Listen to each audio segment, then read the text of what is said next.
My name is ইউক্তা and আপনি দেখছেন এখন নিউজ টুডে।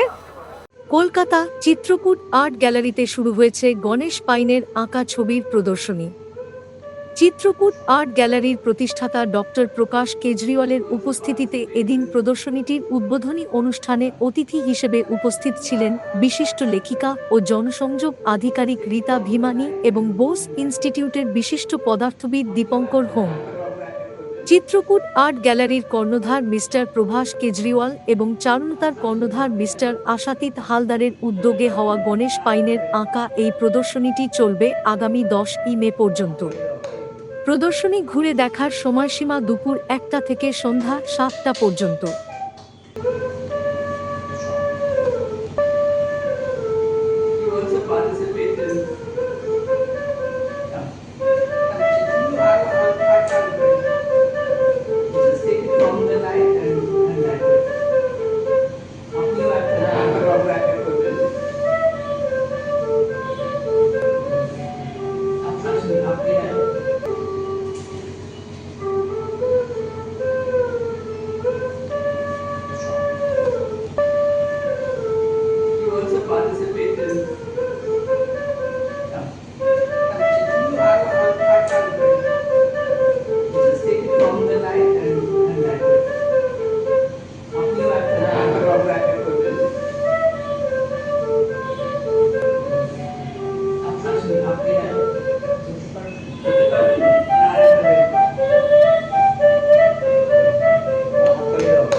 এই চিত্রকূট আর্ট গ্যালারির সঙ্গে আমার যোগাযোগ দীর্ঘ 4 দশকের। যদিও আমি একজন তাত্ত্বিক পদার্থবিদ, বিজ্ঞান গবেষণায় কাজ করি, কিন্তু আমার চিত্রকলায় বরাবরের আগ্রহ এবং এই আর্ট গ্যালারির সঙ্গেও দীর্ঘদিনের যোগাযোগ, এবং সেই সূত্রে গণেশ পাইনের সঙ্গেও আমার 80-90-এর দশক থেকেই এখানে বসে নানান রকম আলোচনা করা, গল্প করা, আড্ডা দেওয়ার সুযোগ হয়েছে।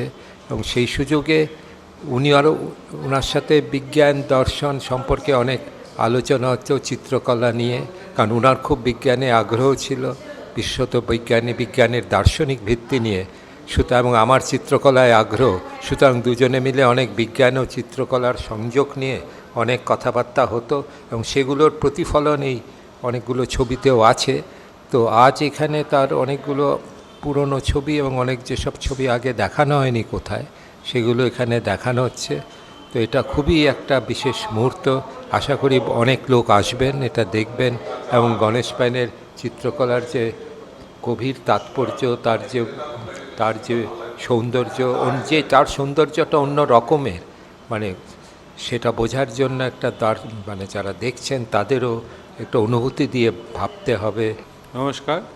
গণেশ পাইন প্রদর্শনী আজ থেকে শুরু হয়েছে, 10 এপ্রিল থেকে শুরু হয়েছে, 10 মে অবধি চলবে। গণেশ পাইন ব্যাপারে এম.এফ. হুসেন, যিনি খুব বড় একজন শিল্পী ছিলেন, উনি বলেছেন যে 1000 বছরে ইন্ডিয়াতে অত ভালো আর্টিস্ট হয়নি। সেই জন্য গণেশ পাইনের ছবি খুব ইম্পর্ট্যান্ট। ওনার টেকনিক ওনার নিজেরই আবিষ্কার। উনি টেম্পারার টেকনিক ফলো করতেন, নিজেই রং আবিষ্কার করে নিজেই লাগাতেন। ওনার কাজের মধ্যে অনেক ব্যাপার আছে। ওনার কাজ আপনাদের ভালো লাগবে আশা করি। রীতাদি উদ্বোধন করেছেন। উনি গণেশ পাইনের খুব বড় ফ্যান। উনি বলেছিলেন যে 95-এ উনি একটা একটা অকশনে গিয়েছিলেন, ওখানে গণেশ পাইনের কাজ ওনার খুব ভালো লেগেছিল, আর সেই কাজটা এম.এফ. হুসেনের কাছ থেকেও বেশি দাম পেয়েছিল। যারা দেখতে আসছে, গণেশ পাইন খুব ভালো শিল্পী। ভালো শিল্প দেখলে আপনাদের মধ্যে শিল্পের জ্ঞান বাড়বে। আশা করি আপনারা এসে দেখলে আপনাদের ভালো লাগবে। আমি রীতা ভিমানি।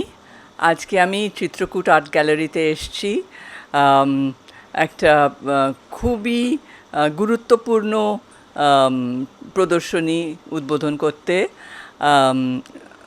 গণেশ পাইনের বহু দিনের কাজ, আর এখানে যেটা আমার খুব ভালো লাগছে সেটা হচ্ছে যে ওনার মেন কাজ, যেগুলো অনেকেই জানেন, যেমন টেম্পেরা অন ক্যানভাস, সেগুলো খুবই স্ট্রং, খুবই সুপ্রসিদ্ধ। কিন্তু এটা ছাড়া তার অনেক আরও কিছু আছে কাজ এখানে, যেগুলো আমার মনে হয় দেখে যারা আসবেন, এখন 10 দিন ধরে, 1 মাস ধরে চলবে এই এক্সিবিশন, তারা বুঝতে পারবেন যে গণেশ পাইন কত রকমভাবে আমাদের অভিভূত হয়েছি ওর এইসব কাজ দেখে। যেমন আমি এখানে যখন আসলাম চিত্রকূটে দেখার জন্য যে ওদের কি কি কাজ আছে ওদের কাছে, একরকম কাজ দেখলাম যেখানে উনি পোস্ট কার্ড লিখতেন ওর বন্ধুদের, আর তার মধ্যে কিছু কিছু পোস্ট কার্ড এখানে ডিসপ্লেড আছে। সমরেশ বন্দ্যোপাধ্যায়কে লিখতেন, আরও অনেককে লিখতেন।